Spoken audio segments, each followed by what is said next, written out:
What is up, everybody? This is Adam. Welcome back to Fouled Out. A ton of stuff to get to on the pod today, including the Spurs winning an epic Western Conference Finals over Oklahoma City. What does that mean for Victor Wembanyama and the Spurs? Where does Oklahoma City go from here as they try to bounce back next season after their potential dynasty just got derailed? And what does it mean for the league?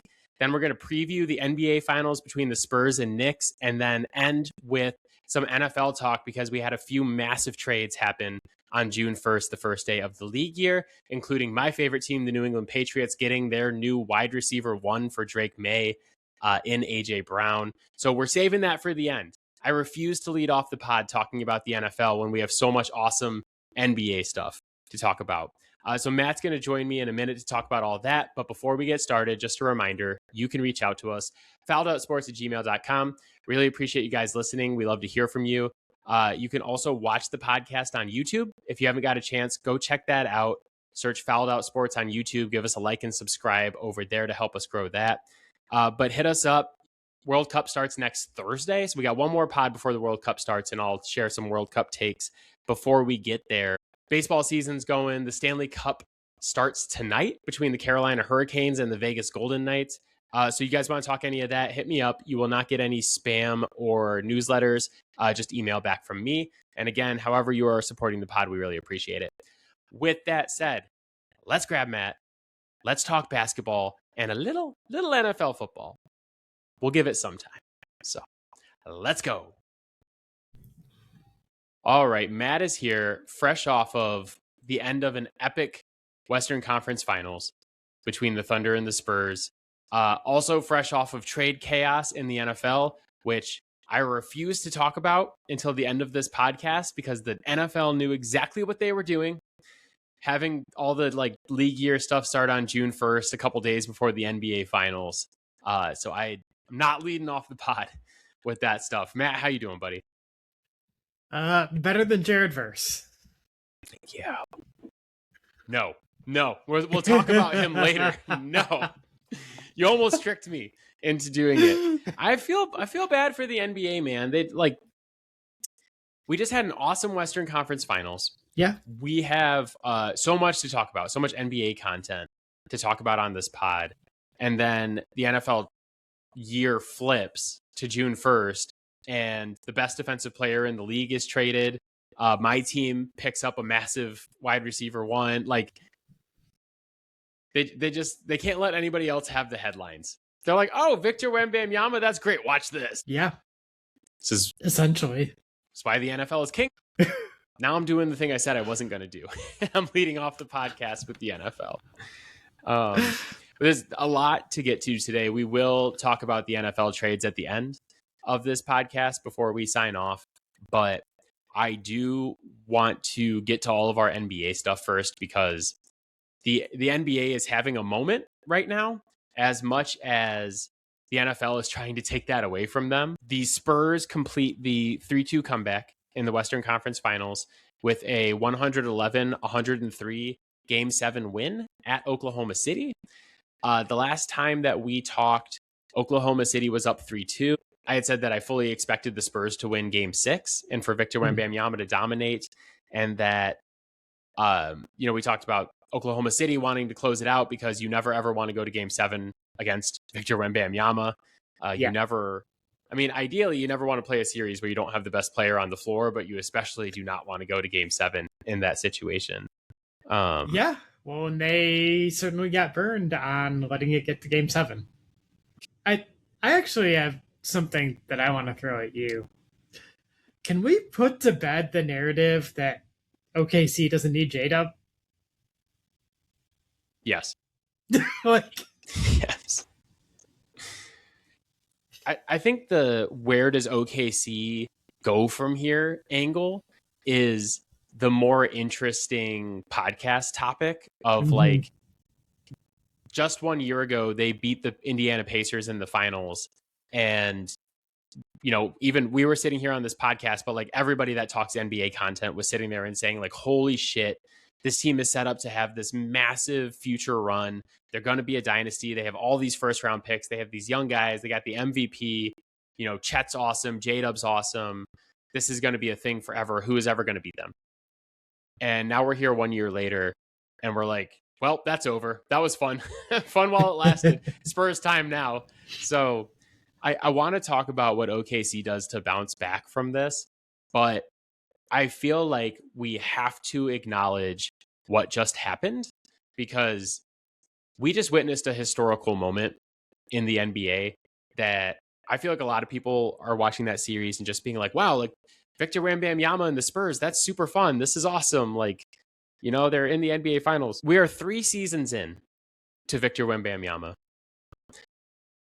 He is undeniably the best player in the NBA, which seems like an insane thing to say because we have been doing NBA top 30 for, 3-4 years now on this pod, and Nikola Jokic has received every single first place vote.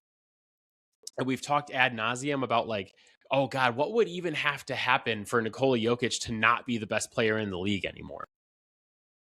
And now it's not even a question. The Frenchie basically walked out and planted his flag in the middle of the court. Right? Like that's what happened. He might already be the greatest defensive player we have ever seen in NBA history. I don't even think that's hyperbolic, that to say that he is already up there with like the Hakeem Olajuwons and the Bill Russells of the world defensively. Yeah, he is so good that at the same time, we have Asar Thompson putting up insane numbers, like historical great numbers as a perimeter defender. And we don't even notice it because what Wemby is doing is so far beyond anything that we could have ever imagined before. Yeah, we talked about this after the Spurs won game 1 on this pod, that like Wemby is kind of reinventing how we have to think about the sport. We talked about like LeBron James being a uniquely phenomenal player within the bounds of the sport as we understood it. We're going to have to change our understanding of basketball completely to accurately describe the impact that Victor Wembanyama is having defensively. And then to add to that, he is a dominant offensive player and completely unstoppable in the post. I said earlier, you know, before the playoffs, I was like, I think that these playoffs are going to be Victor Wembanyama's water cooler moment. And just anecdotally, I was at dinner with 11 of my coworkers last night, and we had about a half an hour conversation about Victor Wembanyama with only 2 people at the table even being interested in sports. But all these other people, my coworkers who don't watch sports at all, like, and especially not basketball, they want to know about it. And they're like, who is this guy? What is going on? Why is this so special?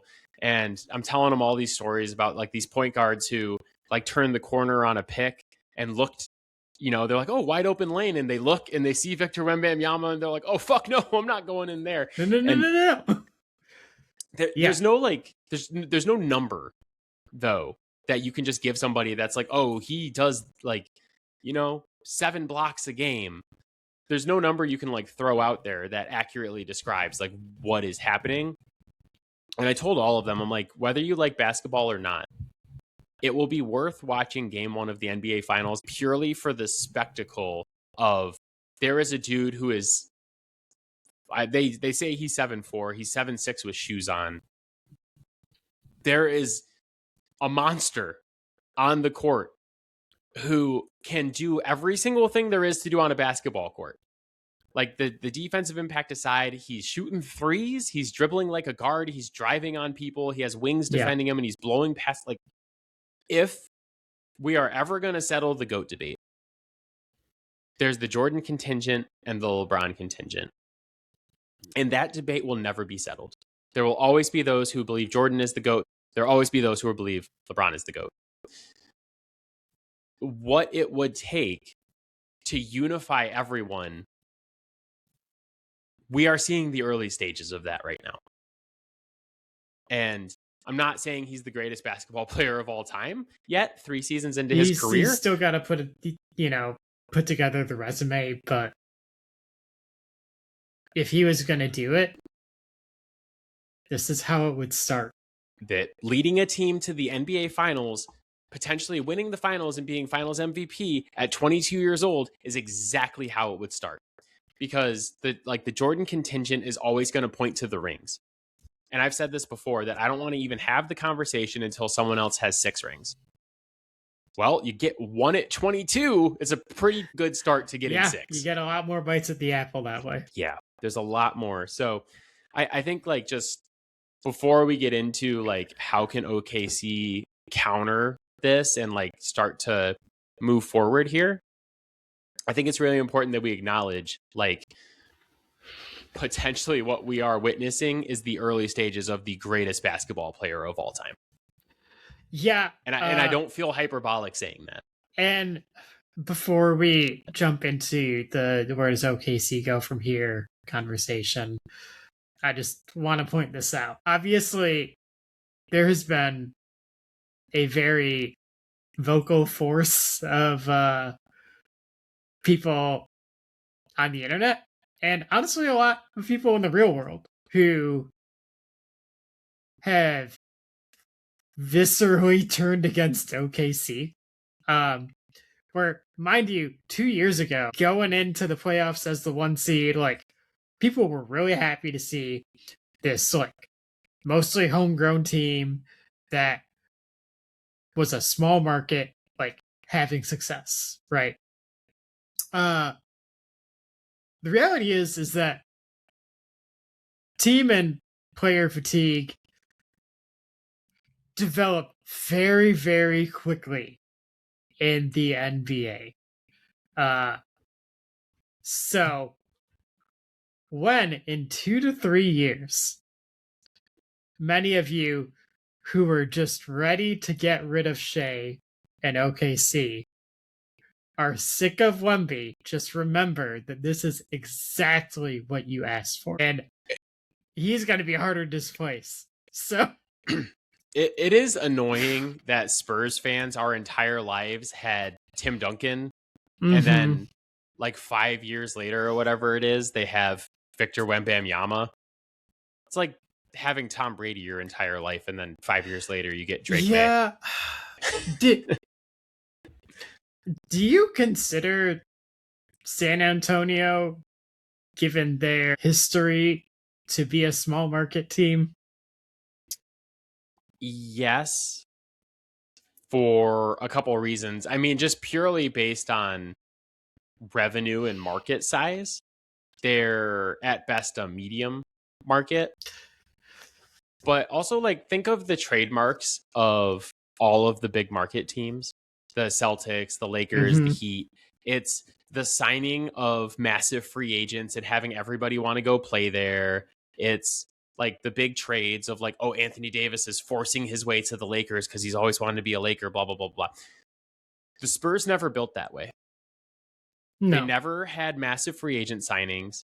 They never have had massive trades, right? I mean, they traded away Kawhi. Yeah. But I mean, to bring superstars in, every single San Antonio superstar was a draft and develop type of guy. You could argue Fox. Yeah, yes and no. I don't think Fox is a star player. But a player forcing his way there. No one's ever done that for Detroit. It's fair. He's from San Antonio. Yeah. Though, what? So he is a tier down. He's a tier down from. He's not going to get votes in top 30 this year. My counterpoint to that is the span of time they had from David Robinson through all of the Tim Duncan years. They built such a brand that from a fan base perspective, I guess they would be a small market team the same way that Green Bay is. It's not as extreme. I don't think they're as extreme of a bandwagon franchise, but they're a really easy franchise for casual fans to just latch onto. And so when I hear people like throw around the small market team idea for them, I'm like, no, over the last like 20 years, they have been in the spotlight like as much as any of the top teams. Yeah. In the I mean, NBA, if not more, honestly. They've just been really good for a long time. And part of that is, with that comes a market. Yeah. I mean, if you want to judge it on like, can you find San Antonio fans probably in any state of the country? Like, yeah, I'm sure, Yeah. you know, they have fans all over the place just because so many of us grew up with them being the model franchise. Yep. You know, but I just look at the way they operate though, and I'm like, okay, they drafted Robinson, they drafted Duncan, they drafted Parker and Ginobili and all those guys. They drafted Wemby and Harper and Castle, and part of that is luck. I saw someone on Reddit today say the San Antonio Spurs are the process 76ers if the process had worked. Right. Which is extremely true because they tanked for years to build this team and got a lot of luck in the lottery as well. And like before all of that, let's be honest, like a lot of that is the imprint and the culture instilled by Greg Popovich. I mean, and still he has his fingerprints all over the Wemby team. He's still there as much as he can with, you know, the limitations that life has put on him. Just so I don't get corrected by some nerd, they did technically trade for Kawhi Leonard. They traded George Hill to the Pacers for the pick that became Kawhi Leonard. So if you wanted to get like really technical, but Kawhi Leonard was not Kawhi Leonard when they traded for him. They made him Kawhi Leonard. Everyone knew what it was going to be. It was very obvious, and that's why the Pacers traded him for George fucking Hill. I guess I look at the modus operandi, and I'm just like, they are the preeminent draft and develop team in the history of the NBA, where other teams like Boston and LA and Miami trade for guys, and they sign guys, and they do all this stuff. So, I mean, they are the preeminent draft and develop team. Name me a team that's had more success without free agency and trading. I don't disagree with you. I think that is a different thing than whether or not you are a large or small market team. That's fair. So I don't know. I was thinking a lot after Game 7 of just like the historical impact of like what I just witnessed, and also the impermanence of all things. For 1 year ago, we were like, oh God, how can we ever stop the Oklahoma City Thunder? And 1 year later, we're like, okay, well, that's how. Bye. Like Oklahoma City, it was really fun. See you later. Which also, like, that's not a theory I subscribe to. I don't think it's over for Oklahoma City. I said before the series, and I'm going to say after, now that it's over, this is going to be a war for years. And I'm interested to hear what you think Oklahoma City should do, because I think we have differing opinions on how they move forward. But I think the one thing that is for sure is that no matter what happens in these NBA finals, we're going to come back next year with San Antonio being the prohibitive favorite to win the NBA championship. The number 2 team will be the Oklahoma City Thunder.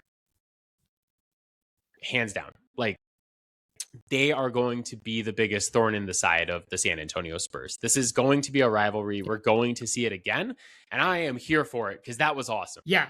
No, it was a great series. I do wish that more players would have been on the court.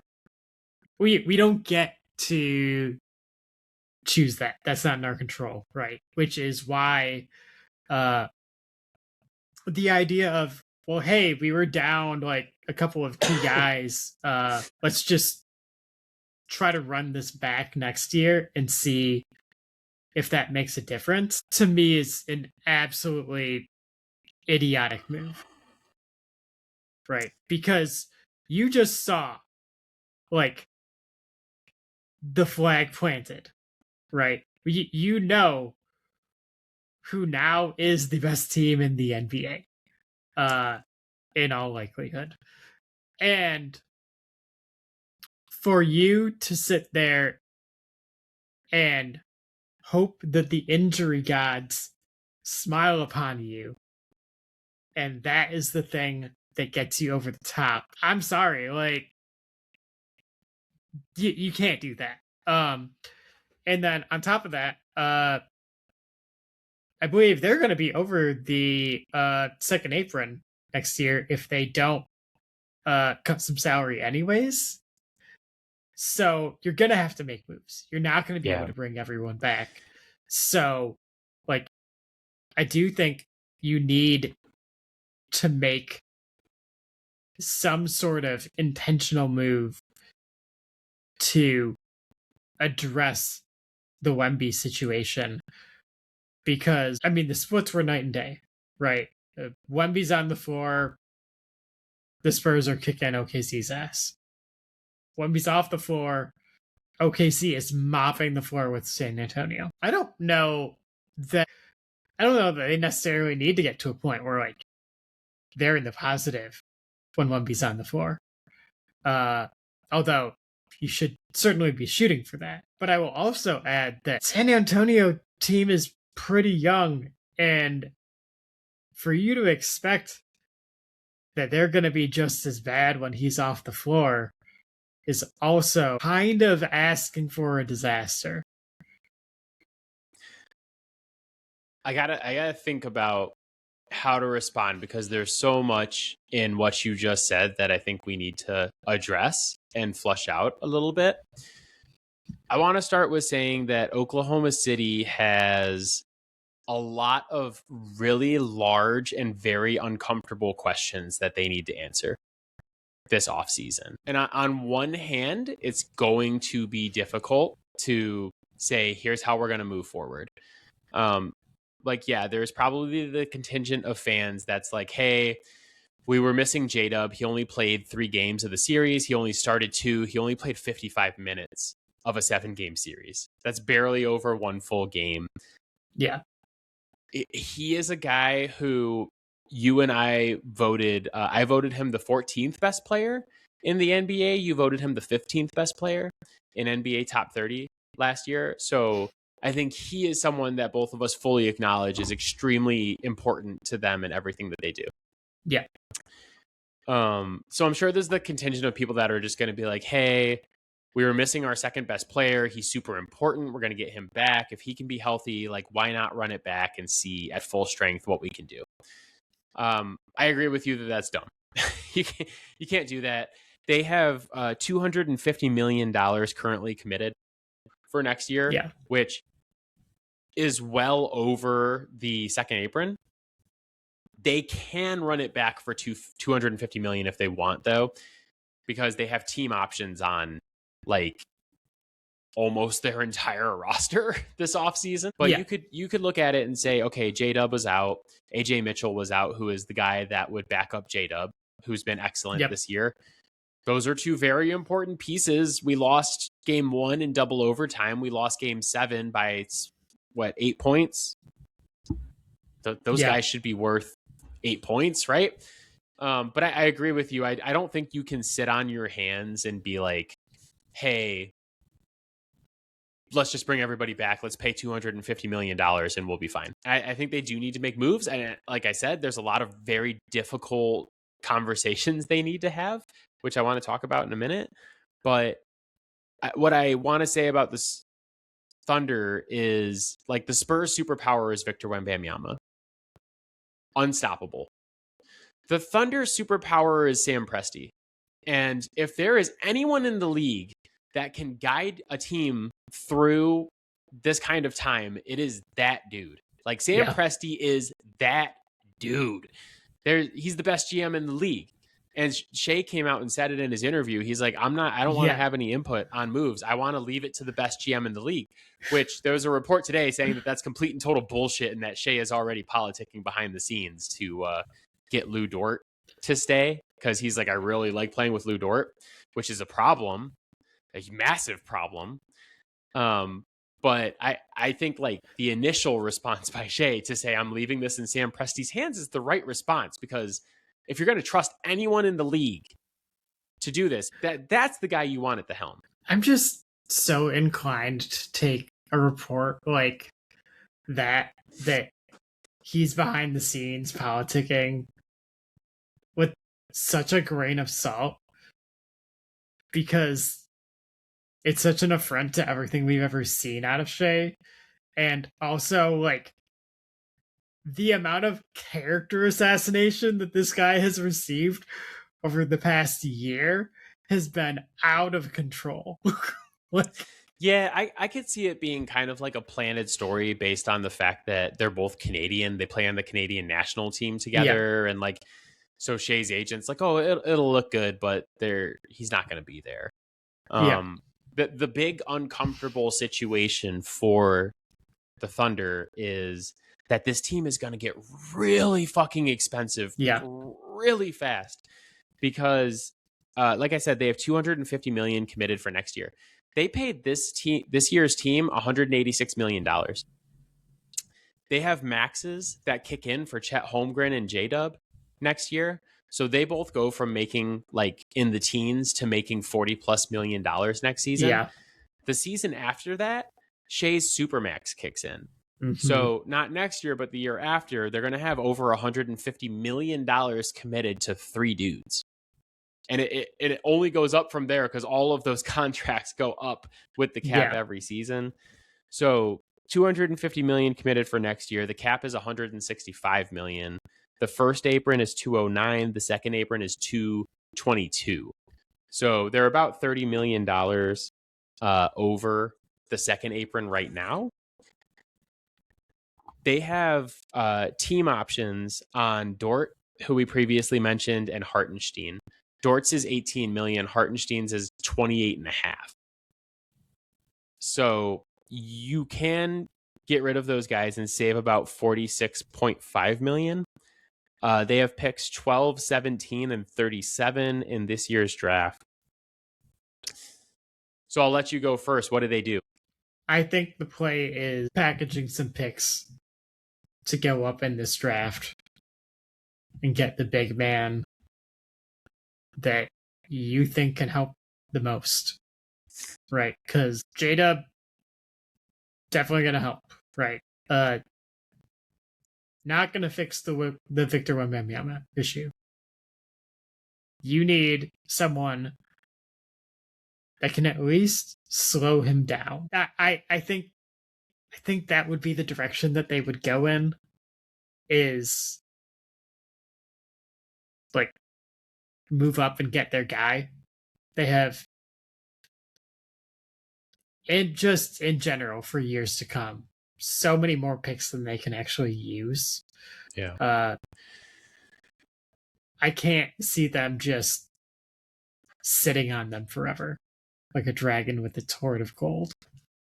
Yeah, I alluded to the big uncomfortable conversations they're going to have this offseason, and I think there's 3. One is one that you mentioned. Mm-hmm. What do we do about Victor Wembanyama? Yep. Everybody's going to be like, you have to go get someone to counter Victor. You got to do, like, that player doesn't exist. Yeah. There is no one. This is the problem. He's 7'6" and does everything there is to do on a basketball court. The stopper doesn't exist. There's not like this dude we can bring in. There's not this guy where it's like, hey, let's trade Chet and all of our picks and we'll get the Victor Wembanyama stopper and we'll be fine. There is no answer. So you're right. You do have to address that in the best way possible. You have to understand he's got to beat the shit out of you for the foreseeable future. You have to be okay with that. But are there things you could throw at him? I think Mara, the center out of Michigan, is a particularly interesting piece. Yeah. And he's 7'1", 7'2". What's...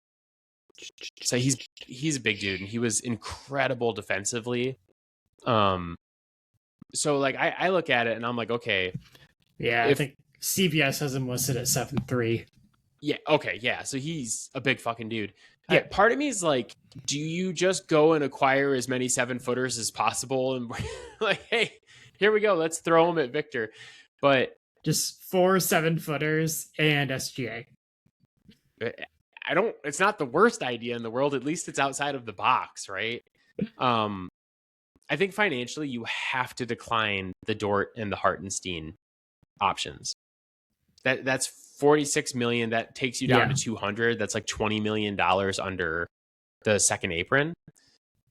I think you have to be okay paying over the second apron if you're OKC's management. And I don't know what their appetite to do that is, but this is the question that I would pose to the ownership group. Do you want to compete or not? Yeah.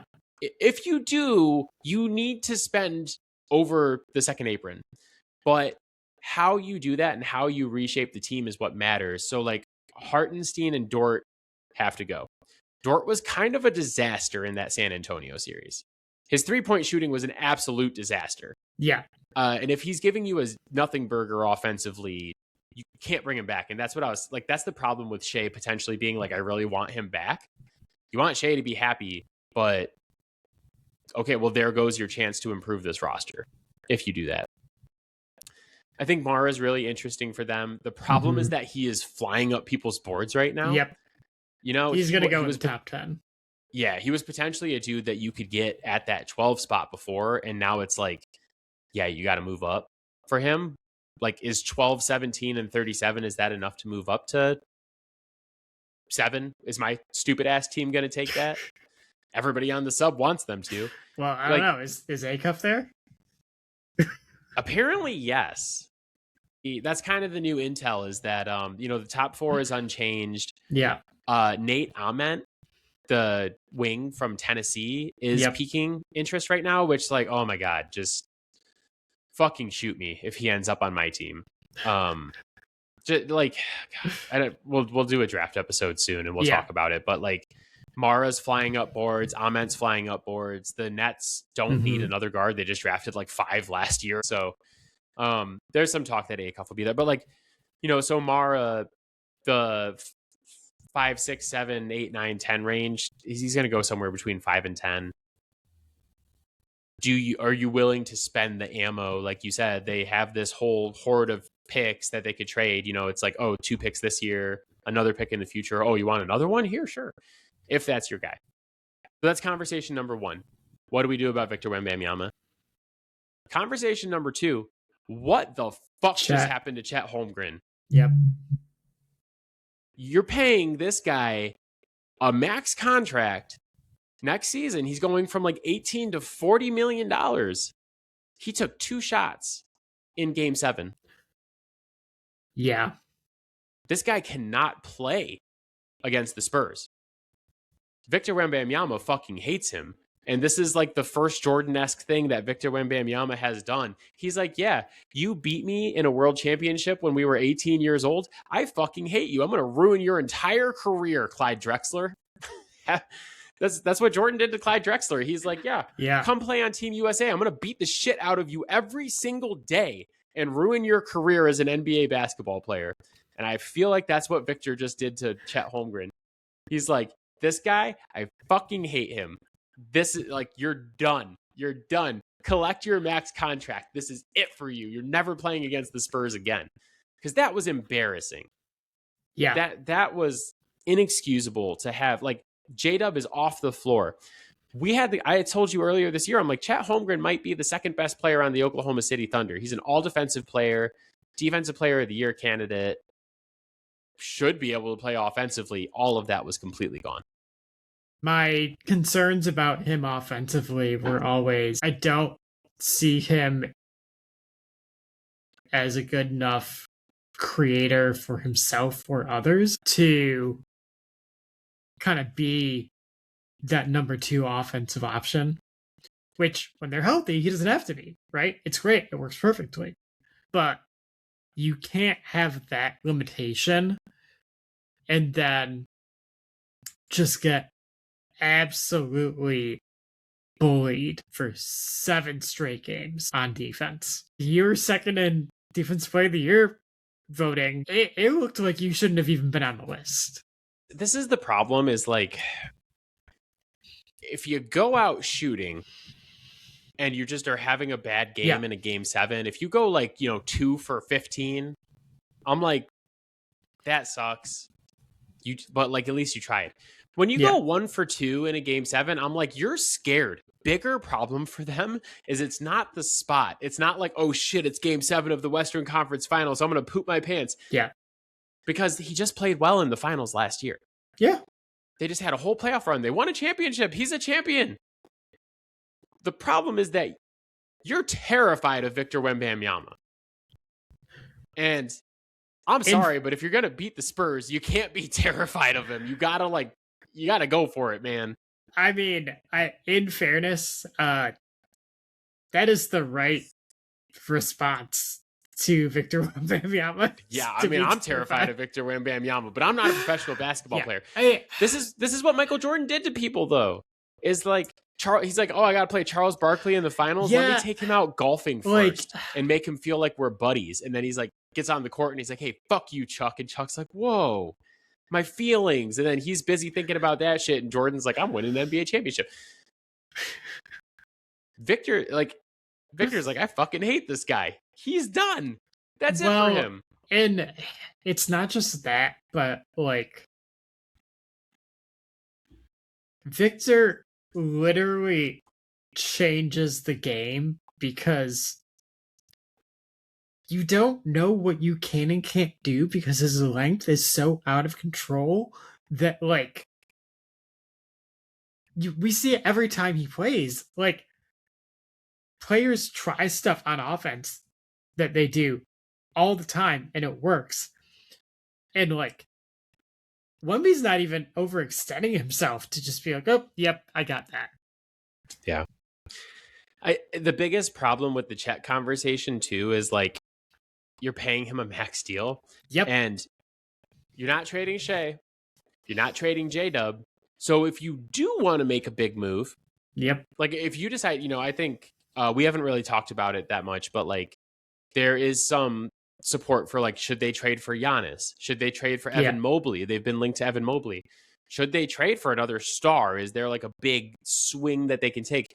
Any big swing you take because of the financial rules probably has to have Chet in it. And so you really need to ask yourself, is this a dude who can play against the Spurs moving forward? Yeah. If you want to beat San Antonio. And like, I'm not saying that the Thunder have to completely remake their team to only beat San Antonio, because you don't want to become the Wolves and be like, we made a perfect team to beat the Nuggets. And then you just get smashed by other teams who are not the Nuggets. And you're like, fuck, Luka beat us and Shea beat us. And then the Spurs beat us. Like, we can't beat anybody else. But this is the big like hump that you have to get over. Nobody's been able to beat you except for the Spurs. So like, I think you have to look at it and be like, we're going to have to go through San Antonio. Can Chet play in that series? Yeah. If you want to trade for Evan Mobley, Chet probably has to be in it. Can Evan Mobley play in that series? I don't know the answer to that. Yeah, I mean, Mobley being a little bit more physical, but he's certainly not he's no Steven Adams. Yeah. Maybe they need Steven Adams back. Honestly, maybe that is the answer. That might be the play. Just go out and get Steven Adams and have him exclusively follow Wemby on and off the court. Like off the court is gonna. He just goes and sits over on the Spurs bench. You're like, we need to watch this movie about Tanya Harding and give Steven Adams some ideas. So that's uncomfortable conversation number 2. The final one is something we already talked about. It's like you have team options on so many dudes and you have a financial crunch. Hartenstein and Dort have been such a massive part of what you've done over the last couple of years. I think you have to let them both go and improve the roster by like, if Hartenstein's gone and you are able to draft Mara and Dort's gone and you have a little bit of money to play with.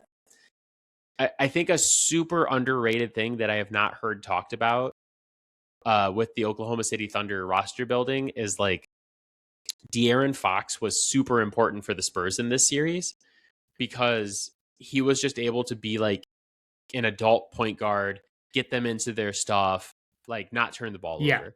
right? Like he didn't play game 1 and game 2. And so they made Castle the primary ball handler and he turned the ball over 20 times in those 2 games. And Fox came back. He's like, okay, give me the ball, settle it down. Like, yeah. So he was critical for them. And the Thunder don't have that guy. Like, who are the guards that are bringing the ball up for the Thunder? Like, Shea is a score first guard. Caruso is like a defensive stopper. J-Dub is really a wing, but also a scoring guy. He's not a distributor. Like, who is the guy that when the Thunder are turning the ball over against this Spurs team that can just be like, hey guys, I'm going to settle us down. I'm going to get us into our shit. And then we'll go from there. That guy is not on the roster. Nope. Honestly, there's not a lot of those guys in the league. It's not an archetype that exists in large numbers like it used to. Like when we grew up, point guards were like our favorite players: Chauncey Billups, Mike Bibby, numerous. I'm blanking on names right now, but like point guards didn't. Calderon? How's it? Yes, it's base back, baby. Here we go. But Tony Parker, right? Derek Fisher for the Lakers was really important in this role. Mario Chalmers for the Heat. Like, it doesn't have to be a superstar. It doesn't have to be Tyrese Halliburton, who's like one of the best at this, probably the best at this in the league. But you need that like De'Aaron Fox type of guy who's just like, I'm going to settle us down and we'll go from there. So how do you add that guy? Because you're not getting Hallie, you're not getting Fox. I was looking it up, and one dude I would be particularly interested in is Colin Gillespie, point guard for the Suns. So he shot 40.1% from 3 and had an assist to turnover ratio of almost 3 assists to 1 turnover. Pretty damn good for where we're at in the league right now. He is a free agent. You probably can't sign him, but is there some kind of sign and trade you pull off where you're like, hey, because you like the Thunder have dudes they're not even using that are good. You have Isaiah Joe. You have I'm blanking on the other dude's name. Aaron Wiggins. Yep. Is there like sign and trade potential where you could pick up someone like that and he doesn't have to start for you, but he's someone who can come off the bench and just be like, hey, I can shoot. I can spot up shoot. Or can Jared McCain be that guy for them? This one isn't ideal, but he would serve the role. Definitely well past his prime. But Mike Conley is going to be a free agent. Like, he'll settle you down. He will, but like the thing I like about Gillespie is he also shot 40% from 3. Yeah. And it felt like the Thunder needed more 3-point shooting, so I think he's kind of the perfect fit. Yeah. Can I give you one more name for the Thunder that like it's probably not possible? Steph Curry. Like you'd have to have Holmgren and other stuff in the trade, and it's like, okay, are we really gonna go with no bigs? Is that the answer? But you want to talk about a guy who will get you into your shit and shoot threes for you? Like, I was looking at it and I was like, God, is there any way possible to get Steph Curry on this team without trading Holmgren or J-Dub?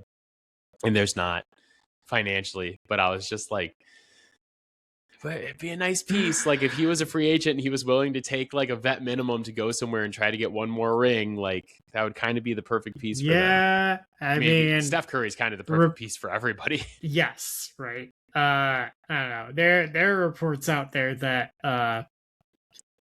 if the Lakers and LeBron are not able to come to terms on what his financial value is, that Golden State is his next most likely destination. So I can't see LeBron going there without Curry. So this is like the Expendables. It's like, let's get all the old superstars and they're going to have one more run at it. Yeah. So anyway, lots of uncomfortable conversations for Oklahoma City to have this offseason. I trust Sam Presti to take them through it. I don't look at this series and think we got to blow up everything we've been doing to get Giannis. you know, like maybe that is what they decide. But like Oklahoma City's been building this thing that's been based on like sustainability and depth and like all of these really good things and having all these picks. You lost a 7-game series. Game 1 went to double OT. Game 7 was an 8-point game. I don't look at that and be like, we need to make a massive swing. Because I think that's basically just waving the white flag and being like, yep, you got us, Victor. You're just better than us. We can't beat you. And I think that this is going to be a war for the foreseeable future with these guys. We are 48 minutes into the podcast and have not talked about the NBA Finals at all. Oh, was that the plan? Yeah, it's supposed to be a finals preview. We have some NFL trades we have to talk about still. Any like closing thoughts on the Oklahoma City situation? With the Giannis idea, I wonder how much draft capital it would actually take. Is any other team going to offer a chip in a trade as strong as Chet? I know they would still obviously have to give multiple picks.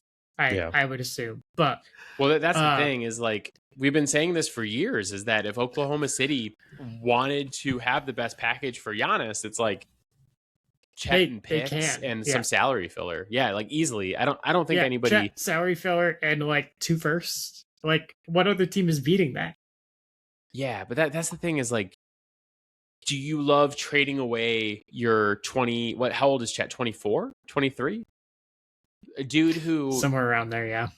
Yeah, like a dude who dominated everyone else in the league except for the Spurs and was second in defensive player of the year, all defensive first team, all NBA third team, I believe. You want to trade away a young dude who just did all that for a guy who hasn't been healthy in like 5 years? Yeah. Nope.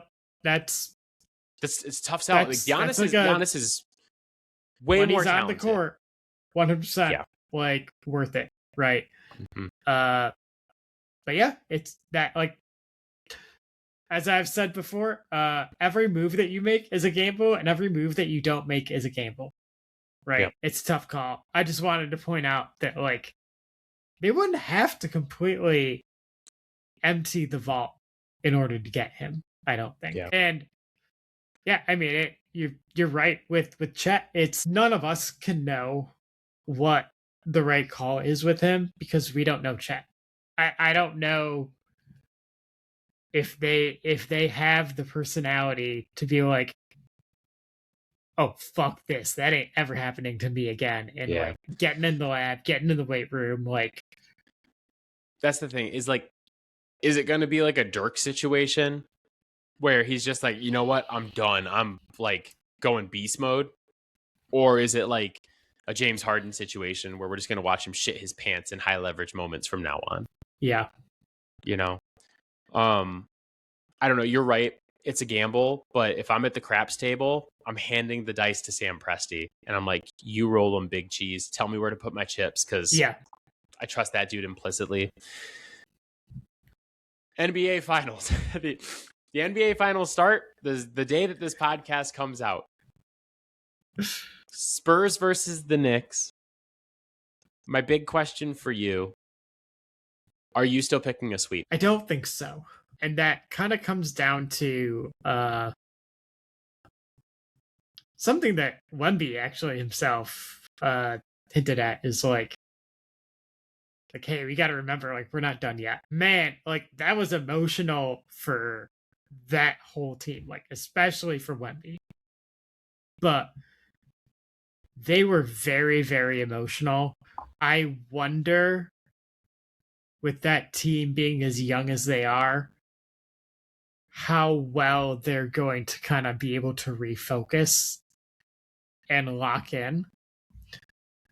Because this is still the NBA. It is, in fact, the NBA Finals. You are not playing the Sacramento Kings. You are... Oh! Shots fired. Fair shots fired. I can't argue that. Earned shots fired. Yeah. Right? Like, the Knicks are a good team. And if you take them lightly, yeah, like they'll beat you because that's what NBA teams do. But man, if they play to their capabilities, I don't think that New York can beat them.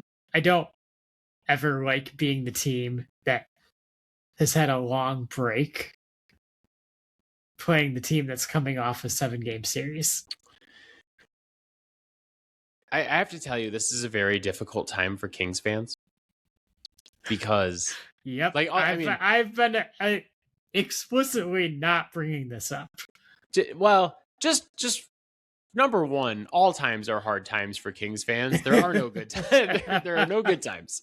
It's all hard times.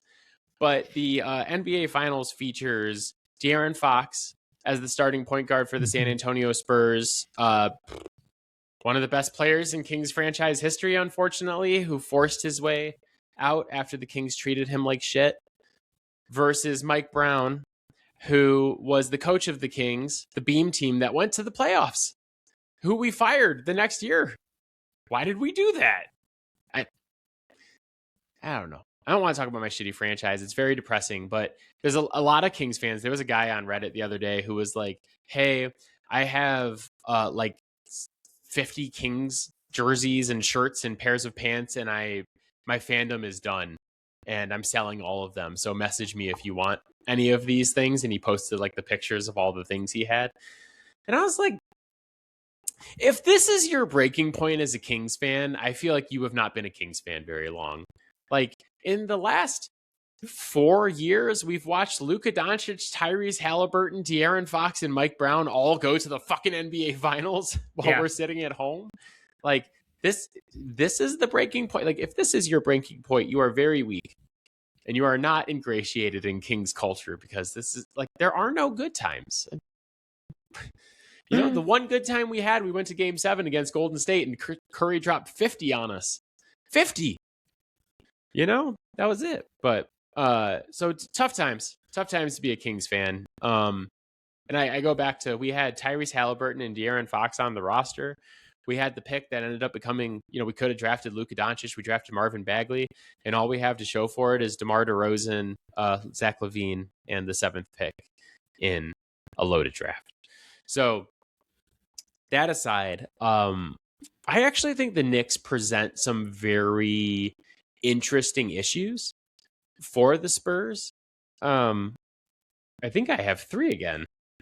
Good things come in threes. Well, it's not really 3 issues for the Spurs. It's really 3 things I'm watching in the series. But the really interesting issue I think the Knicks propose to the Spurs is that the Knicks kind of have a size advantage. And it sounds ludicrous to say that when the center of the Spurs is 7'6", and is the most scary and deterring force in the history of the NBA in the paint. But the Knicks don't have necessarily a height advantage. They have a thickness advantage. I think from now on, we're going to refer to them as the Thick Knicks. I found myself struck by the lack of wing depth on the Spurs in the series against OKC. So, like, they have Harper and Fox and Castle are all guards. Vassell, he's a guard. So your wings are like Champagny, who's a very skinny he's 6'6", 6'7". Yeah. And but he's very skinny. He's slight. Harrison Barnes, who's over the hill. Keldon Johnson, who's a thick boy for sure. But the wing, you know, the Knicks are like all wings, right? So it's like Brunson and Cat, but then it's Hart, OG, and Miles Bridges. So when you start thinking about how these teams match up for the dudes who are going to play the majority of minutes. I need to correct you again. Sorry, Noodles Bridges. Is that where we're going? Yep. Yeah. Yeah, I was like, something didn't sound right. And I was like, oh, the same thing that he always messes up. That was the same thing I do every single time. I should really just call him Noodles. But lots of wings for the Knicks. And that, like, kind of, if we're talking superpowers, that's kind of the Knicks superpower, is this, like, wing lineup. So, like, you're looking at the dudes who are going to play the majority of minutes in this series. the defensive matchups both ways are kind of interesting. So the Spurs, you're starting with Castle on Brunson, I would assume, and Wemby on Hart, because you're going to put Wemby on the non-shooter so that he can kind of roam and block and be in the paint and all this stuff. But what that leaves is like you have Cat, OG, and Noodles, Bridges, and you have Fox, Vassell, and Champagny to guard those guys. So like Cat's going to have a size advantage on someone. Who does Fox guard? Who does Vassell guard? Like, do you put Vassell or Champagny on Cat? Do you put Fox on OG? Like, the Knicks are going to have a size advantage on both sides of the ball. The other direction, though, you know, your three wings are going to be seeing the three guards, right? Like Castle, Vassell, and Fox are going to be guarded by some combination of like OG, Hart, and Noodles. So where does Brunson go? Is Brunson on Champagny? Is Brunson on Keldon Johnson? Like, who is Brunson on? Because they're going to hunt Brunson mercilessly. And then what does that mean for, is Cat on Wemby? We think that's a good matchup? And like, so the matching and the cross matching is really interesting. There are some very interesting stats about OG Anunoby guarding Wemby this year.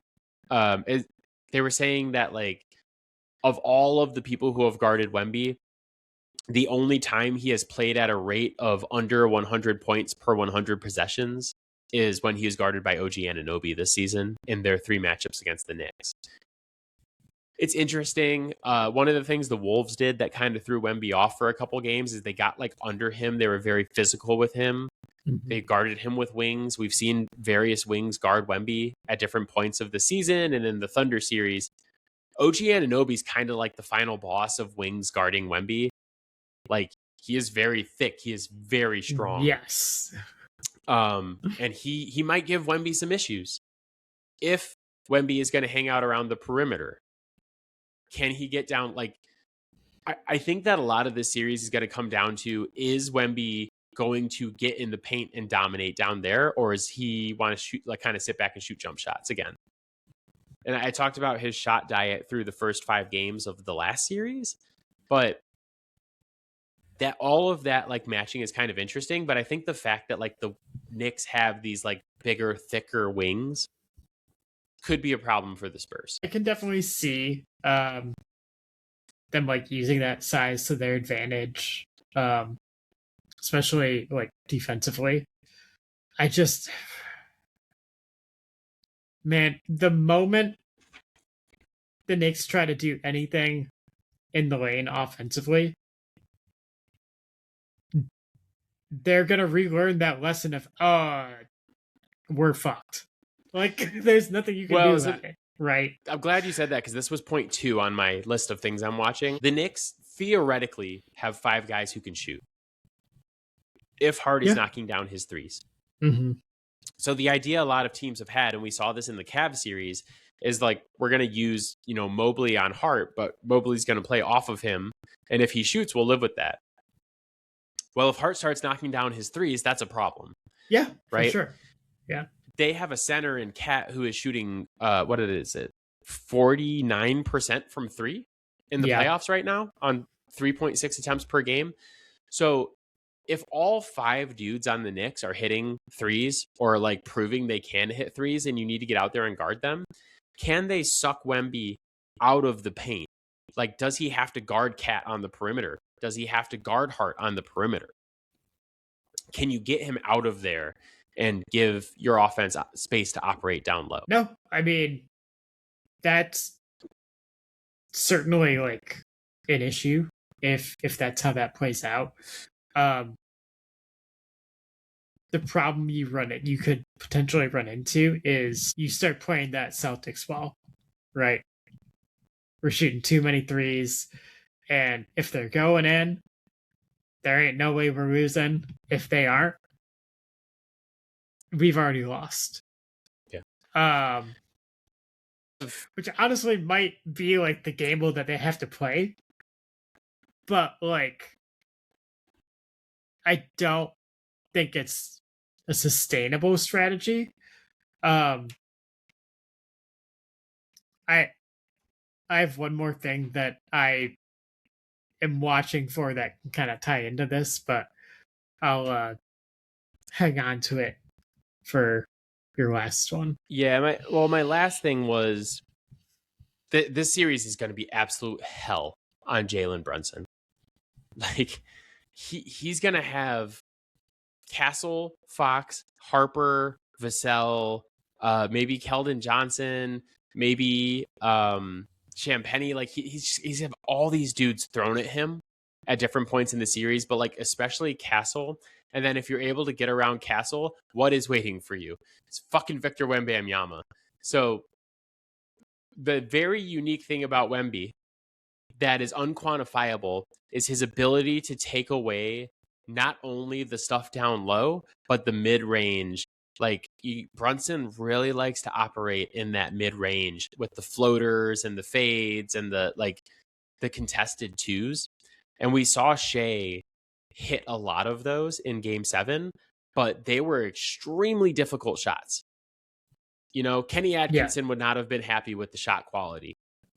Shea made them because he's phenomenal, right? Yeah.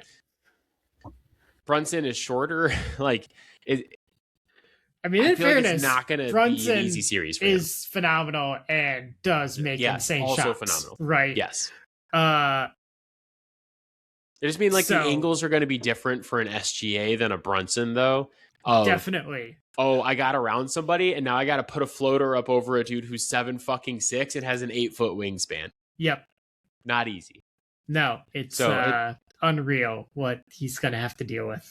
That's kind of the last thing is like, so how does he deal with like Castle? And then if you get by Castle, it's Wemby. And if the Spurs switch it, it's still like someone like Harper, who's extremely athletic and very agile as well. Or it's like a Fox or a Vassell or a Champagnie or like a lot of dudes who can keep a hand in your face. Like I know Wemby makes it all happen, but it's a really good Spurs defense. Yeah, the final thing that I'm watching for is, look, you cited how well Cat has played offensively so far. I would point out that there's been a whole lot of stress in these series so far. So, how much of that focus remains when things are not going so easy? You know, Cat has not always performed his best in the most high leverage moments either. And quite frankly, like you just laid out exactly why they can't get away with that. Like, he has to be big. He has to score a ton of points. Yeah, I think his 3-point shooting is very important in this series to like force Wemby out of the paint, because that's something that the Thunder didn't really have with Hartenstein. They had some success with Jalen Williams on the floor, big Jalen Williams, when he was hitting threes, of getting Wemby out of there. And like some of the games that the Thunder, like, I mean, games 2 through 6 in that series were all blowouts, one way or the other, because of strategic adjustments. And one strategic adjustment that really worked for the Thunder for parts of that series was putting Jalen Williams on the floor and having 5 dudes who could shoot. So it is going to be critical to the series, and Cat being one of the best shooting big men in the league. You know, he can really knock them down. But him and Hart have to hit at a high clip. And Cat is also known for getting in stupid foul trouble. And if he gets in stupid foul trouble and he's not on the floor, he can't be out there to shoot threes. And guess what? Like, a lot of people are like, you know who's going to be really important in the series is Mitchell Robinson, because he gets a lot of offensive rebounds and dunks. But if Mitchell Robinson's on the floor, Victor Wembanyama is standing at the rim. Yeah. Right? So you need to find a way to get him out of there and make him come out to the perimeter to guard guys, basically. I think there's a lot of parallels here. This is really going to hurt me to say. I can't believe I'm saying this on the day after we traded for AJ Brown. there's a lot of parallels to the Super Bowl here of you have one team who had a pretty easy road to get there, right? It's not really the same because the Patriots weren't like destroying teams on the way to the Super Bowl, but they had some like really good fortune with like going up against the Chargers, and then Stroud throws 17 picks, and then Bo Nix is hurt, and they have this pretty easy road. And on the other side, you have this team that's like battle tested and going through the wars. And like the Spurs are just a completely different animal than anything the Knicks have seen in these playoffs. And I know people will point to like, oh, well, the Knicks have just been beating the shit out of everybody. That's what you would expect a good team to do. And I agree with that. But like, who quits more than the 76ers and the Cleveland Cavaliers? Right? Like Cleveland completely quit after game one of that series. The 76ers got hot for like a week with Joel Embiid and beat the Celtics. And then Joel Embiid was instantly hurt. And it was just like, oh, yeah, well, that was fun while it lasted. Meanwhile, you have the Spurs who are just like battle tested. They just beat like the Wolves have been a good playoff team for years. They beat the Thunder, who are the defending champions and the best team in the league this year by record. And like the Spurs, although they're young, just feel like ready for this, you know, and Victor feels ready for Madison Square Garden, right? Like I know Madison Square Garden is going to be raucous, but like, oh yeah, you just see Victor going out and like putting up like 20 in the first quarter and being like, boom, I can see it. I can see that. What I foresee happening is the Spurs come out and they dominate game one. And maybe they feel themselves a little bit too much and drop game 2 or 3. And then like as soon as they drop one, that pisses Wemby off, and then they just like steamroll them the rest of the way. Yeah, I could just see a game or games, 1 or 2, that the Knicks, like we said, like if they play that Celtic ball and add that like high variance by like, we're going to shoot 53s. Yeah. Maybe they steal a game that way as well. So like maybe there's like the mental lapse, and then maybe there's like the, hey, we hit 40% of our threes and we shot 50. Have fun with that. Yeah. So we're both going Spurs. Yeah. Right. Mm-hmm. I hate to like do games, but like, what are you thinking? Like 5? I'll go 5 just because of the youth of San Antonio potentially opening that door. I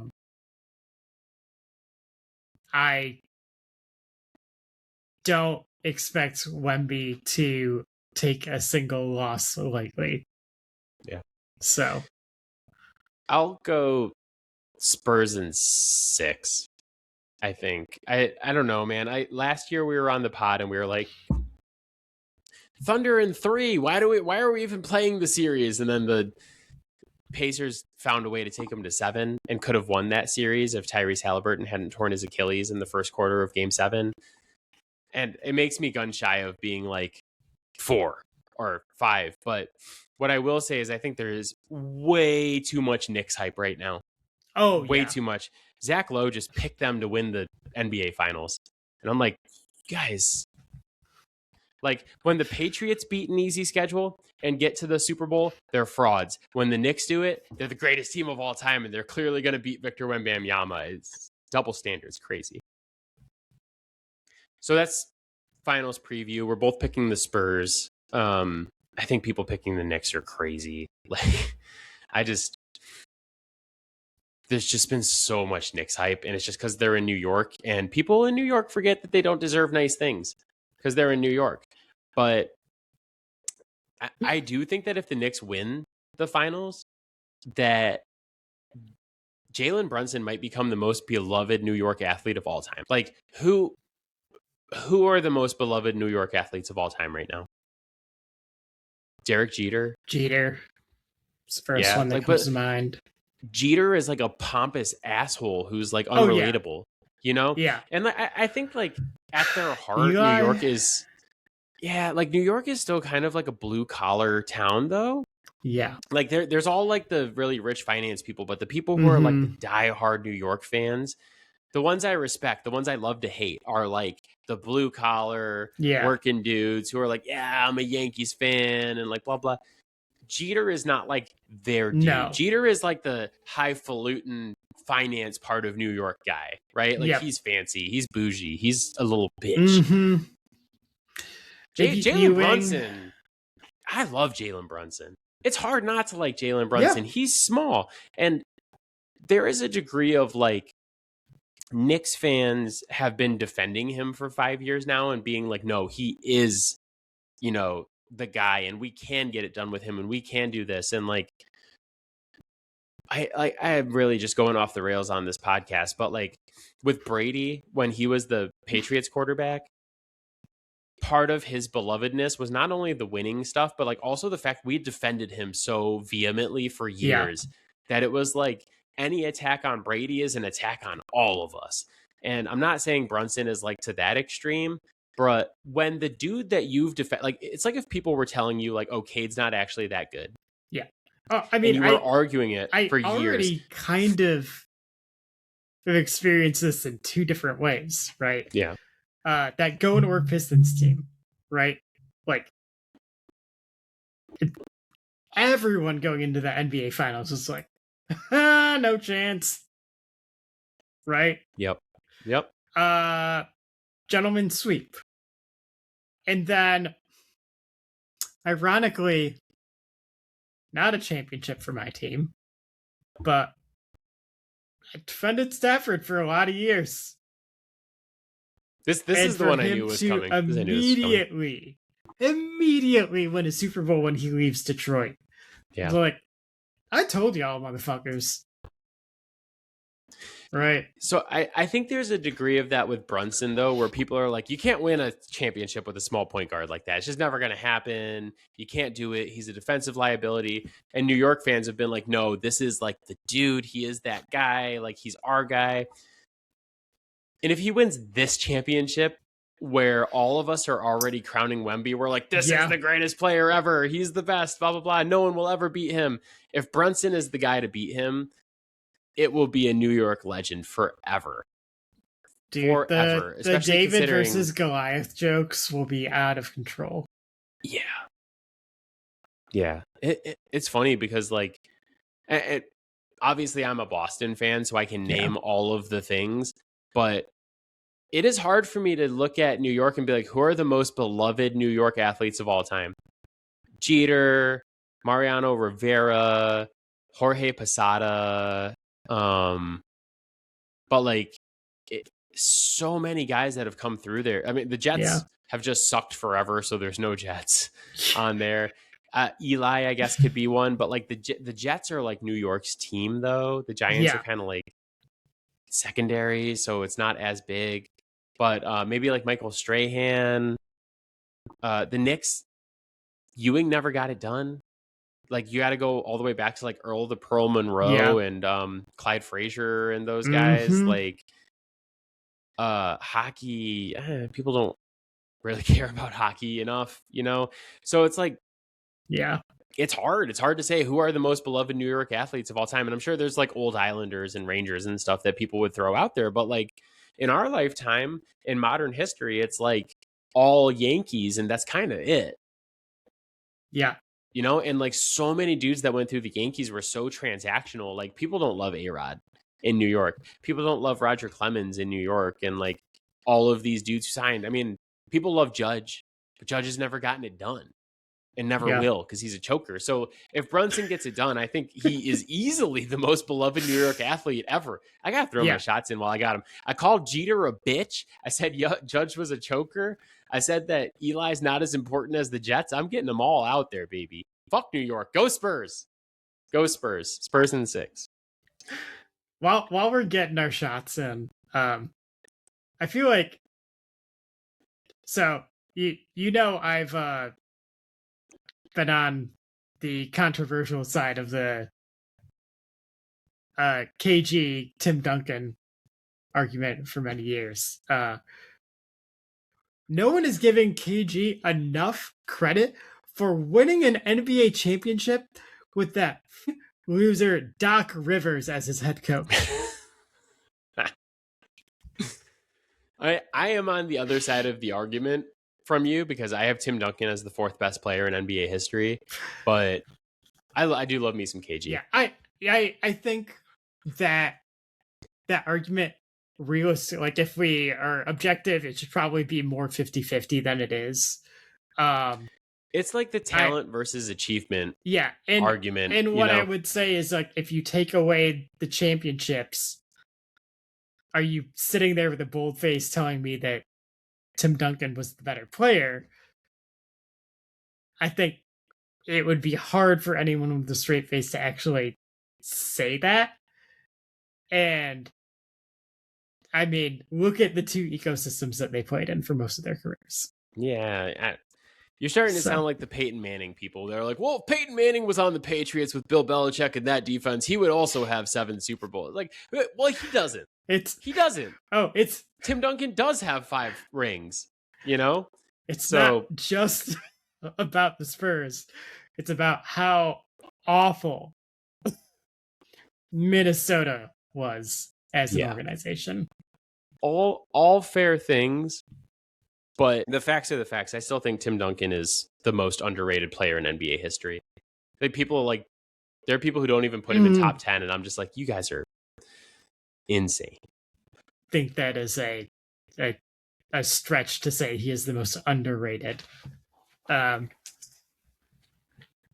have him as the 4th best player ever, behind Jordan, LeBron, Victor Wembanyama. Very clearly. No, Bill Russell. I have Jordan 1, Bill Russell 2, LeBron 3. I know that pisses people off. Duncan 4. This is my dad's favorite podcast ever. He's like, Adam called Jeter a bitch. He said that Judge is a choker. He called the Yankees transactional. He said Eli wasn't important. And now he said Bill Russell's a better player than LeBron. You're welcome, Dad. I got you. All right. Let's talk some football. Very proud of us for doing an hour and 20 minutes before getting to this, because massive news from the NFL. The league year flips to June 1st. Matt sends me a text that says the Rams are interested in Myles Garrett, and both of us go, there is no possible way the Rams can acquire Myles Garrett. Impossible. Immediately after that, it is confirmed. Well, hold on. There was another text in there, and I was like, but if they did acquire Myles Garrett and they had Garrett, Verse, and Braden literally Aaron Donald Fisk, that's pretty nasty. And then almost immediately after that, the text notification, Myles Garrett has been traded to the LA Rams. Yeah. I'm kind of shocked the Rams put Jared Verse in the trade. It doesn't get done without him in there. Yes. Because it's him, a first, a second, and a third in progressing years. But like, Jared Verse and a 2027 first is a lot. It's a lot. And I mean, this is like a new level of being all in. They traded for Trent McDuffie already. And now they come back, the new league year starts, and they're like, we're going to trade one of the best young edge rushers in the league and our pick, first round pick, in an absolutely loaded draft class to get the best defensive player in the league. And we're going to win now. And it's crazy. It's out there. But at the same time, I respect the hell out of it, because I talk about this a lot of like, you have a window and people get caught too much on like trying to balance both things. They're like, we want to compete now and also for the future. And this was like my big criticism of the Ty Simpson pick. When they picked him 13th in the draft this year, I was like, if you're trying to compete now, compete now. Go all in. Don't take a guy who's not going to play this year unless something goes horribly wrong. Yeah. Boy, they heard you. They did, but like also at the same time, it pisses me off more that they took Ty Simpson, because I'm like, if you were gonna do this, why not take like Mekhi Lemon or a tackle, or like any of, like, there was so many dudes there who could have helped you win a Super Bowl this year. Yeah. You know, and so like it pisses me off more about that, but like they are all in on winning a Super Bowl this year. Theory is Sean McVay and Matt Stafford are tied at the hip. And when Stafford goes, McVay goes. And so there might have been kind of a handshake deal between McVay and Snead of, all right, fine, like you can take your quarterback of the future, but you're going to go get me another dude. It's a good point. I think there's also like an argument to be made of like, this, say they do win the Super Bowl this year, I could see Stafford retiring and just being like, this is the perfect like ride off into the sunset. I'm now like, what would he be, the 10th or 11th quarterback ever to win more than one Super Bowl? Yeah. Cements his Hall of Fame case. He goes, you know, maybe Sean McVay goes too and they get a new coach, but you're going to come back next season and still have like Devontae Adams, Puka Nacua, Trent McDuffie, Myles Garrett. If Ty Simpson can be good and you get Matt Stafford's cap hit off the books and you go to like a rookie deal quarterback, maybe you did extend your window of being a contender by taking him. Maybe. I don't think he's going to be good. We've been over this, but I don't know. I don't remember the last time I was that stunned by an NFL trade. Yeah. I couldn't believe that I was seeing Verse as part of the trade. And as like my consciousness slowly came back into my body, it started to make more sense that, especially with like what we had heard over and over and over again, that Cleveland wasn't interested in trading him at all, right? So what would it take to actually get him out? Well, you know, like young rising edge rusher, right? Who like I would probably price at about, you know, 2 first-round pick value. Another first, and then like more picks on top of that. So it makes honestly a lot of sense for Cleveland. Myles Garrett is 30. Right? Like I think it's like the rare win-win trade. It reminds me of what the Rams did with Detroit. It's like, hey, we're going to like Jared Verse and a first and a second and a third is a phenomenal return. Yeah. For anyone. Like that is a massive package. I think you're right. Like Jared, if you were just going to trade for Jared Verse, 2 first, 3 first, like what would it just cost you to acquire Jared Verse from someone? A dude who is like a young, very promising pass rusher on a rookie deal. Like that is going to be expensive. So you take that plus a first and a loaded draft class. And if you're Cleveland, it's like, okay, maybe it's, you know, 32, but like, what if Stafford gets hurt? He's old, right? Like maybe it's better than that. Yeah. And you now have 2 draft picks in this loaded class. It gives you the ability to move around. Cleveland has been very good in the draft for the last couple of years. So this is kind of exactly what Cleveland needs to do to start moving on from the Deshaun Watson fiasco, is like to get these picks and get young players and start like building for the future. And then hopefully that contract goes up. You start acquiring, you know, try to acquire a young quarterback. You go from there. But I don't know, man. I that's my takeaway from this is I was just stunned. I was completely stunned that like Myles Garrett, you know, wrote that whole letter to the city of Cleveland. He's like, I want to leave because I'm never going to win here. And they're like, how about if we pay you $50 million a year? And he's like, I think I could lose for that. And now like homie gets to have his cake and eat it too, because he got the massive fucking deal and he's going to get it from the Rams, who are the Super Bowl favorite now. They're plus 600, which makes sense to me. And then I look at the rest of the odds, and they make no sense to me. Because guess who's second? The Packers? Buffalo Bills. Jesus Christ. Rams, Bills, Ravens, Seahawks, Chiefs, Eagles. Then the New England Patriots. The Chiefs are ahead of the Patriots. You know, I know it's just like gambling. It's like to get people interested in gambling. Yeah. Then the Chargers, the Packers, the 49ers, Texans, and then the Lions. Don't make no sense. I will preface this by saying I will probably end up picking the Rams to win the Super Bowl. And I know everyone is already kind of writing it off as like, this is what's going to happen.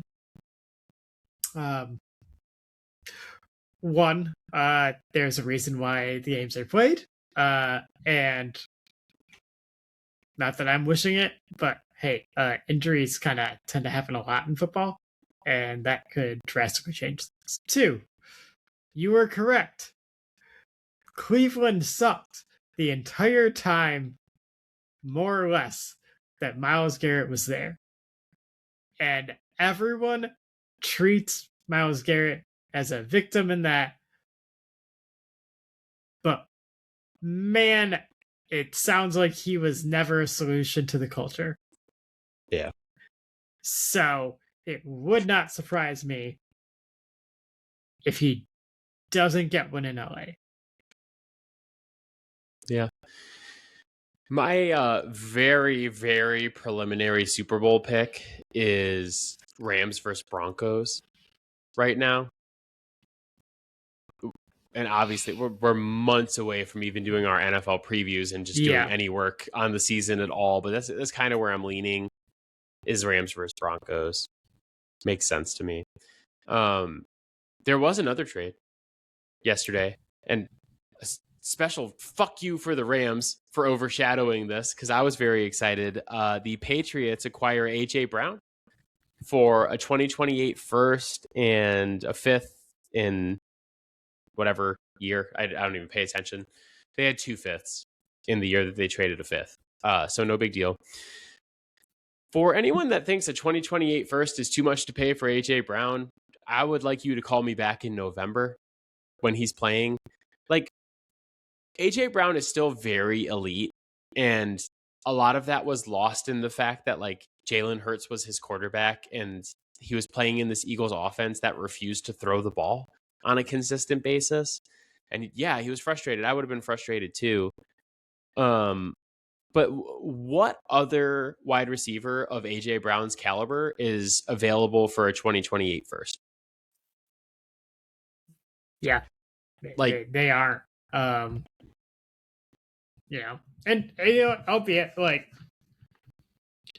part of why his value is that low is because he's getting up there a little bit in age, right? I wouldn't classify him as someone who's injury prone though. I think he's aged pretty well. I mean, I think it's a good pickup, but also like it doesn't really matter whether I think it's a good pickup or not, because we knew it was going to happen ever since Diane Rossini was like, yeah, this was hey, the thing. My boyfriend told me this. The Myles Garrett thing was a shocker.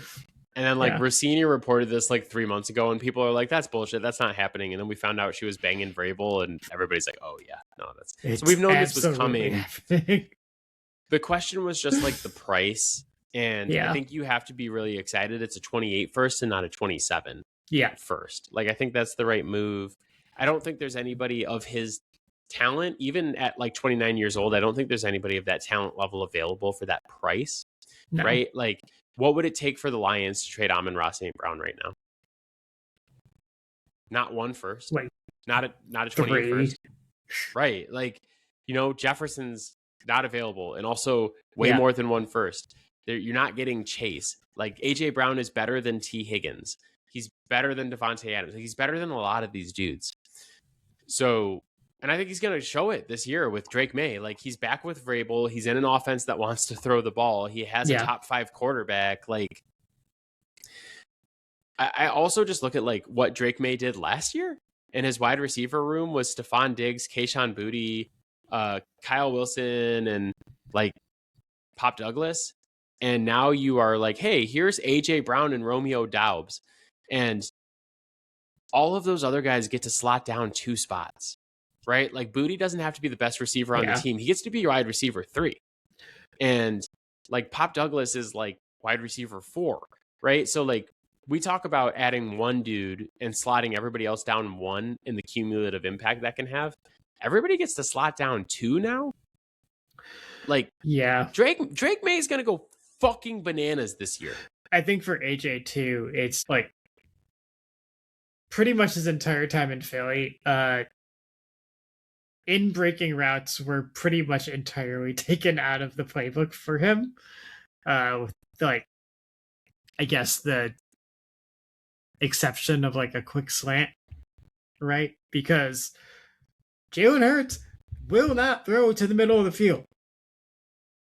He does not do that. Yeah, like AJ Brown is kind of the prototypical player to just dominate on a dig route. Yeah. Yeah, I do look at like, you know, the Patriots lose the Super Bowl, then they go into this offseason of like this whole Vrabel Rossini drama. And I'm just like, oh God, like this is a mess. We got the Super Bowl hangover. Our coach is all fucked up. Like we fucked up our culture. Like, is this going to be a really rough bounce back year? Then it turns out the schedule isn't actually that bad. You know, we have like the 10th easiest schedule by strength of schedule, the Warren Sharp metric. So I'm like, okay, it's okay. Well, that's not bad. And it's not like you're on Madden cover. Not on the Madden cover. It's fantastic. Suck at Bears. And then like to look at like Drake May should have won the MVP last year. I know we disagree on that, but it was very close. I mean, you have the right to be wrong. He was definitely up there. But you look at like what he did last year with the weapons that he had, and not Puka Nacua, Sean McVay, and Devontae Adams, and a bunch like an embarrassment of riches that Matt Stafford had, and still only had one statistical category where he was better than Drake May. Just saying.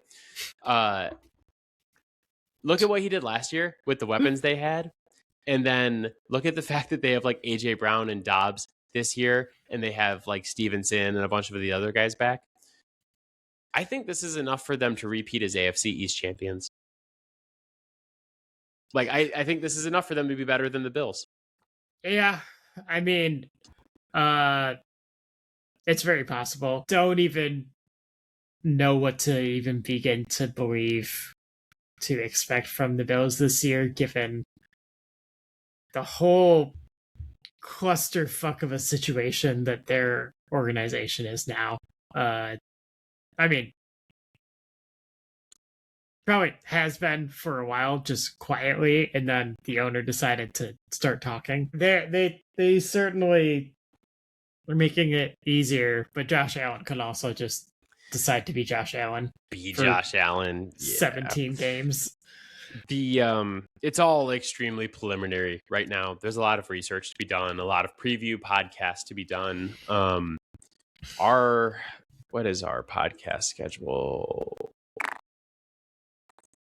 I have the schedule. The schedule is done. So we will start previewing the NFL the week of August 3rd. So we have 2 months until we even start talking about NFL content at all. And then we have like 5 preview podcasts leading up to week 1 in September. So it's all super preliminary. We don't have to make picks and stuff right now, but yeah. I'm very excited about the fact that we went out and acquired a wide receiver 1. People are like, oh, we haven't had a wide receiver 1 since Randy Moss. And it's like, okay, well, we had Gronk, who was the most devastating pass catcher of his time. And also, like, don't disrespect Julian Edelman like that. My guy is 3rd all time in playoff receptions and yards behind like Jerry Rice and Travis Kelce. Do not disrespect Julian Edelman by saying, like, we haven't had anyone since Randy Moss. Fuck off with that. Jules was amazing, phenomenal, especially in the playoffs. So, but I am very excited to have him. We've been completely inept at acquiring receiver talent for so long, and we've struck out on so many dudes. We even struck out on like Ayuk and Ridley and all these like bums. So to get AJ Brown to the place that he should have been his entire career, honestly. Like he's been like, he posted a picture on Instagram yesterday of him as like an 8-year-old with his Tom Brady jersey on. And this whole thing came out about how he had a Patriots carpet in his house in Philadelphia that he kept. Like, he's been a Patriot fan his whole life. He cried when they drafted N'Keal Harry instead of him. Like, yeah, he should have been here. He should have always been here. So I'm excited that it's finally happening. I think he's going to dominate this season. Like, I'm expecting a massive bounce back season from him. Even though he like statistically wasn't that bad last year, but like, I'm like 1,400, 1,500 yards. Like, let's fucking go. Let's fucking go. We can win the AFC East. Maybe not the Super Bowl because the Rams got Myles Garrett. I don't know if you guys knew that, but I think the AFC East is back on the menu. And remember, the Steelers decided to go out and say, what if we made our defense even more expensive when it's already the most expensive in the NFL? Yeah. Giving $100 million to Nick Herbig. I saw that story that was like Aaron Rodgers announces he's coming back, and I was like, oh God. Yep. Him and Mike McCarthy back with the Steelers. Just what could possibly go right? I know. Nothing. I'm very excited to eventually get into NFL content, but we have a lot of basketball stuff coming up. NBA Finals podcast this week, and next week, June 15th, we will have NBA Finals wrap up and a mock draft for the NBA draft. Then we have NBA draft reactions, NBA free agency. July, we're going to spend all of July doing NBA top 30. And then in August, we will get into football. But for now, that is it for us. As always, Fouled Out can be found on Spotify, Apple Podcasts, Pocket Cast, Overcast, anywhere you get your podcast. You can now watch the podcast on YouTube. Go search Fouled Out Sports. Give us a like and subscribe over there to help us grow that. Matt and I will be back sometime next week. We might like end up having to record on Thursday next week or something. The NBA final schedule is going to kick off the day this podcast comes out, Wednesday, June 3rd. They play Wednesday, Friday, Monday, Wednesday, Saturday. So we'll see how it's going. It might be 3-0 Spurs, and we're just like, yeah, fuck it, we can record. So watch for us next week. And then lots of other great NBA content coming your ways. But for now, Matt, buddy, I will see you soon. Yep. Bye, guys. Bye, guys. Bye, Mom. Bye, Robin.